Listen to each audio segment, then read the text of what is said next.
Carlos Atilano, candidato a la gobernatura por el partido de Baja California. Gracias por contestar nuestras preguntas aquí en la RDC. Primero que nada, me gustaría que nos dieras cuál ha sido tu experiencia en estos días de campaña, qué has visto en la calle, ¿no? Mira, es una campaña muy intensa, muy dinámica, de gran aprendizaje, donde hemos podido estar de la mano con la gente y hemos constatado muchas cosas. Primero, que la gran demanda de la gente sigue siendo la seguridad pública. Desafortunadamente los índices delincuenciales van creciendo. Yo lo he dicho, todos los partidos de todos los colores nos han fallado en ese tema. Es el talón de Aquiles de los gobiernos, independientemente de su extracción partidaria. Creo que en el actual gobierno son dos los conceptos que lo definen. Es el olvido y la incapacidad. Se han olvidado del combate a la delincuencia. El propio gobernador lo reconoció hace tiempo, no podemos bajar los índices delincuenciales, y se dedicó a la recaudación y a la extorsión de empresarios y de familias. Entonces estamos abandonados por completo. El Valle de Mexicali me ha referido que empiezan a llegar personas del crimen organizado a cobrarles piso por hectárea en sus actividades agropecuarias. Están llegando comandos negros de Sonora y Sinaloa. Eso a la ciencia y paciencia de la autoridad. Entonces yo creo que tenemos que retomar la rectoría en el combate a la seguridad pública con inteligencia, haciendo uso de la tecnología con responsabilidad y fijándonos metas. Hoy el tiempo nos ha dado la razón. Fue un error haber desaparecido la Secretaría de Seguridad Pública. Nosotros la vamos a desfuncionar, la vamos a separar de la Fiscalía General para que haya un titular encargado de prevenir los delitos. Titi Ruiz continuaría, traspasa los 2 años de la administración de Bonilla, sería tu fiscal en caso de que tú arribaras a la gobernatura. ¿Lo dejarías, lo cambiarías? ¿Qué es lo que pasaría con él? Desde luego que no, sería uno de los primeros funcionarios a los que habría que pedirles la renuncia, porque la incapacidad es manifiesta. Él ha estado enfocado en temas políticos, electorales, apoyando a sus familiares, a sus hijas, y no se ha enfocado a la tarea que es de brindarnos paz y seguridad. Sabemos que su designación trasciende este bienio, este gobierno transitorio, pero sin lugar a dudas le habremos de hacer saber la necesidad de que otorgue la renuncia, y vendrá un nuevo fiscal más joven, con más energía, con más conocimiento, con más decisión para combatir la delincuencia. En relación un poquito al tema del olvido de Mexicali, obviamente para ustedes de Mexicali, por ejemplo, de Mexicali, el gobernador Bonilla pues tiene meses que no se aparece por la capital. Realmente quiso gobernar, pues no sé si de Tijuana o de San Diego, pero ¿tienes algún proyecto específico para Mexicali de infraestructura, de seguridad? ¿Algo que nos pudieras presentar? Hay muchos proyectos para la capital. Nosotros lo primero que hemos refrendado es que Mexicali seguirá siendo la capital del estado. Una ocurrencia el querer quitarle la capitanía a Mexicali y llevársela a Tijuana. Los últimos gobernadores no han querido a la ciudad de Mexicali. Yo creo que les afecta el calor, pero les afecta más su pretensión de ser negocio, y por eso el actual gobernador se atrincheró en las oficinas de la CES, de donde hace una extraordinaria e irregular cobranza. Entonces, nosotros traemos grandes proyectos para Mexicali. Vamos a atender el tema de los altos índices de contaminación ambiental que tienen. Mexicali en el 2018 fue la ciudad más contaminada del mundo por los gases emisoros de las industrias, de los vehículos que circulan de una manera irregular. Nosotros traemos un gran proyecto para crear un sistema muy moderno y sofisticado de monitoreo de la calidad de aire. Me parece que ha estado en códigos Magenta, ha estado muy contaminado el aire y no hay un sistema de medición correcto. Nosotros lo vamos a implementar. Vamos a apostarle al reciclaje de la basura, vamos a apostarle a la pavimentación, vamos a generar un proyecto muy agresivo de pavimentación en Mexicali, vamos a reforestar todo el estado. En Tijuana tenemos también un grave problema de descargas de aguas negras al Océano Pacífico. 2,000 litros por segundo todos los días arrojamos de aguas negras al Océano Pacífico. Es un crimen para el ecosistema. Nosotros vamos a implementar estaciones modernas depuradoras de aguas residuales que ya existen en España y en algunas entidades de México, con una inversión de cerca de los 900 millones de pesos para sustituir las deficientes y obsoletas plantas potabilizadoras que tenemos. Pues el problema problema de cualquier administración es el recurso. Así es. ¿Cómo hacerse de más recursos? Porque actualmente vemos que los gobernadores han tenido que utilizar la deuda pública para poder hacer proyectos. Sí, lamentablemente ha sido una práctica de los diferentes gobiernos el acceder a créditos para hacer algunas obras. Bueno, que este gobierno no ha hecho obra, Estamos en el lugar número 29 de 32 estados que menos obra pública se hace. Y eso ha generado una constricción de la economía local. Nosotros vamos a impulsar la obra social, la privada y la pública, de tal manera que vamos a hacer una inversión muy grande en temas, por ejemplo, de transporte en Tijuana. Vamos a crear segundos niveles intermunicipales entre Tecate, Tijuana, Rosarito y San Diego, con salidas estratégicas. Vamos a invertir en hospitales, cuando menos en 2 hospitales generales para la ciudad de Tijuana. Tenemos un solo hospital general en Tijuana para 1.200.000 personas y me parece que es insuficiente. Pero ¿cómo conseguir ahora sí que el dinero, no? Mira, si hacemos un uso responsable de los recursos públicos, vamos a generar ingresos por más de 65,000 millones de pesos, pero nos los gastamos en frivolidades, en gasto corriente. Hay que redireccionar el uso de estos recursos y además hay que ser grandes gestores. Nosotros, a través de la participación en la CONAGO, vamos a exigir que la federación nos regrese tanto los impuestos que les mandamos. No es posible que por cada peso nos regresen 24 centavos, se vaya al sureste lo que producimos en el norte. Yo creo que es necesario exigir una redistribución de los fondos federales y hacer gestión y hacer convenios con empresas deudoras del agua, con empresas deudoras de impuestos, para que eso se vaya a obra pública. Si tú hubieras sido gobernador, ¿qué hubieras hecho diferente para atacar la pandemia aquí en Baja California?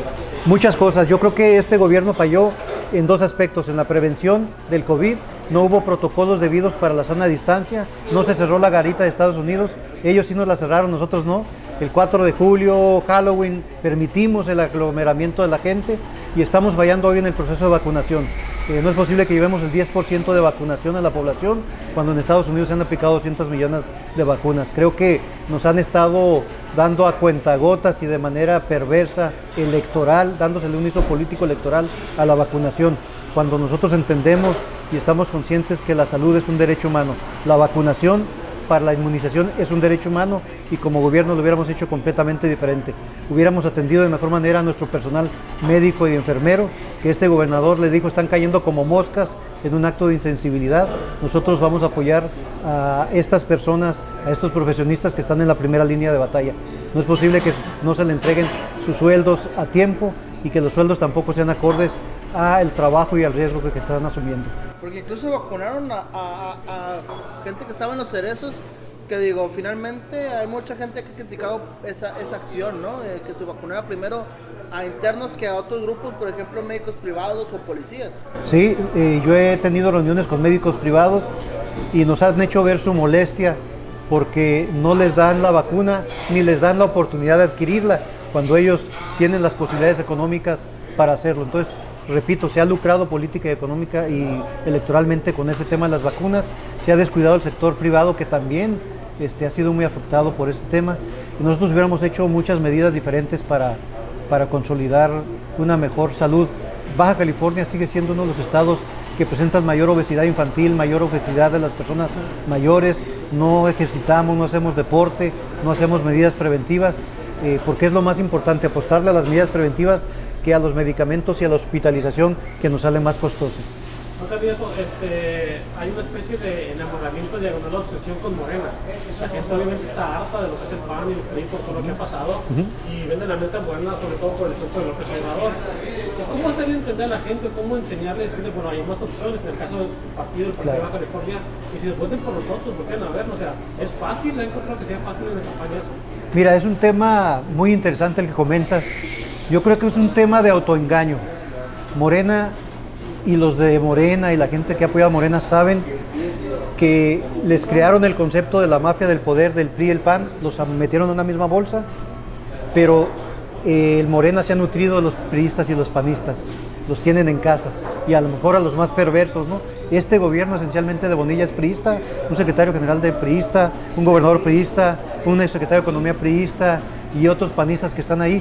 El gobierno de Marina, en caso de que ella gane, va a ser de la misma naturaleza, llena de panistas y priistas. Ella es panista, su esposo es panista, su coordinador de campaña es priista, su entorno es priista. Entonces es una falacia el que hay una falsa esperanza de cambio.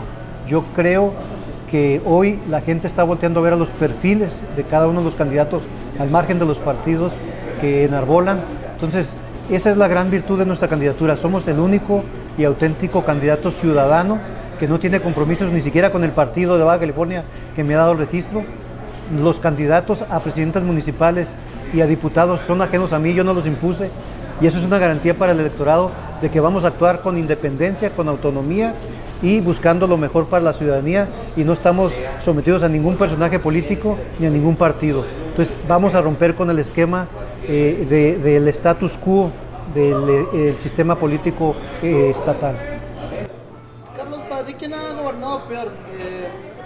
Kiko Vega, que finalmente son 6 años y los primeros años pues no le fue tan mal, digámoslo así, o el mismo Bonilla, ¿no? Que en 2 años, bueno, pareciera que se convirtió en un sexenio. Yo creo que el gobierno de Bonilla ha superado en incapacidad y en corrupción al gobierno de Kiko Vega. Te lo digo con cifras muy puntuales. Hemos incrementado los índices de criminalidad. Somos el primer estado a nivel nacional de narcomenudeo, primeros lugares en robo de casa habitación, en robo de vehículos, en feminicidios, y una autoridad que no atina a responder. La corrupción llegó en este gobierno de Morena, violando todos los principios básicos de ellos de no robar, no mentir, no traicionar. Antes de que tomaran posesión ya teníamos el escándalo de los moches que llegaban a las más altas esferas de los funcionarios, estaban vendiendo posiciones políticas y de gobierno antes de tomar posesión. Entonces me parece grave. El peor de los ¿qué te puedo decir? De estos agravios que ha recibido la sociedad y de corrupción es la ley Bonilla. Hubo un pacto de impunidad entre el gobierno anterior panista y el de morenista para darle 3 años más de gobierno. Eso me consta, es una realidad. Hubo la necesidad de que la Suprema Corte se definiera en este tema, diciendo fue un fraude a la ley. Entonces, desde un principio tenemos un gobierno que atenta contra las instituciones, contra el Estado de Derecho, no respeta la división de poderes. Hoy el gobernador es el facultado para nombrar magistrados y jueces, invadiendo la autonomía del Poder Judicial. Hoy el gobernador es el facultado para nombrar presidentes municipales sustitutos en clara violación a la autonomía de los ayuntamientos. Entonces tenemos un gobernador que ha concentrado poderes, le dio a su fiscal compadre la Secretaría de Seguridad Pública, la Fiscalía Anticorrupción, Estatal Anticorrupción, y la Fiscalía de Delitos Electorales, cuando deberán ser autónomos e independientes. Entonces yo digo que hay que llegar a recomponerlo prácticamente todo, ¿no? Nos ha incrementado impuestos y ha creado otros sin ton ni son, en perjuicio del sector productivo, de los empresarios, de la clase media, de los negocios, sin ningún plan de rescate económico para el Estado. Ya para terminar, candidato, me gustaría que le dijera al electorado por qué usted es la mejor opción para gobernar, por qué es mejor que los demás candidatos que están ahorita en la oferta electoral.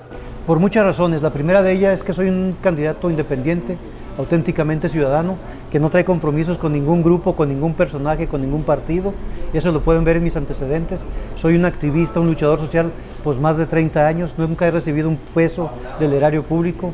Voy a vivir del sueldo, que no lo voy a regalar como lo han hecho los últimos gobernadores para apropiarse y enamorarse de los presupuestos públicos. No quieren los 100,000 pesos de sueldo, quieren los miles de millones de pesos que importa el presupuesto público. Esto lo vamos a reinvertir, lo vamos a cambiar, vamos a dejar de darle tanto dinero a publicidad, a la imagen del gobernador, a relaciones públicas, para enfocarlo a lo que verdaderamente es importante.